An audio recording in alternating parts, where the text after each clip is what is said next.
पद्मशाली शिक्षण संस्था संचलित कुचन प्रशाला कनिष्ठ महाविद्यालय व्यवसाय शिक्षण विभागामध्ये भारतीय संविधानाचे शिल्पकार डॉक्टर बाबासाहेब आंबेडकर यांचा 68वा महापरिनिर्वाण दिन अत्यंत उत्साहात व आनंदपूर्वक साजरा करण्यात आला। कार्यक्रमाची सुरुवात सहशिक्षक विजय गायकवाड यांनी त्रिशरण आणि बुद्ध प्रार्थना करून केली। त्यानंतर प्राध्यापिका करुणा गायकवाड यांनी डॉक्टर बाबासाहेब आंबेडकर यांच्या जीवन कार्यावर सविस्तर प्रकाश टाकला। त्यांनी बाबासाहेबांच्या सामाजिक, राजकीय, आर्थिक आणि शैक्षणिक योगदानाचा उल्लेख करत भारतीय समाजावर झालेल्या त्यांच्या प्रभावाचे महत्त्व विशद केले। डॉक्टर बाबासाहेब आंबेडकर हे फक्त भारतीय संविधानाचे शिल्पकारच नव्हे तर एका बहुआयामी व्यक्तिमत्वाचे प्रतीक होते। ते एक प्रगल्भ न्यायशास्त्रज्ञ, कुशल अर्थशास्त्रज्ञ, सामाजिक क्रांतिकारक, लेखक आणि द्रष्टे राजकारणी होते। त्यांनी दलित बौद्ध चळवळीला नवी दिशा दिली, महिलांचे व कामगारांचे हक्क सुरक्षित केले आणि जाती व्यवस्थेच्या निर्मूलनासाठी आयुष्यभर झटले।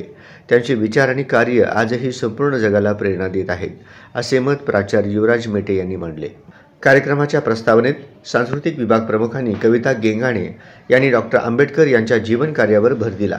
कार्यक्रमादरम्यान प्राध्यापक, शिक्षक आणि विद्यार्थ्यांनी डॉक्टर आंबेडकर यांच्या योगदानाचे स्मरण करून समाज सुधारण्यासाठी त्यांच्या विचारांचे अनुसरण करण्याचा संकल्प केला। कार्यक्रमास उपप्राचार्य अनिल निंबाळकर, उपमुख्याध्यापक मधुकर धर्मसाले, पर्यवेक्षक दत्तात्रय मेरगू तसेच प्रणिता सामल, मल्लिकार्जुन जोकारे आणि महाविद्यालय व प्रशालेतील सर्व शिक्षक वृंद उपस्थित होते।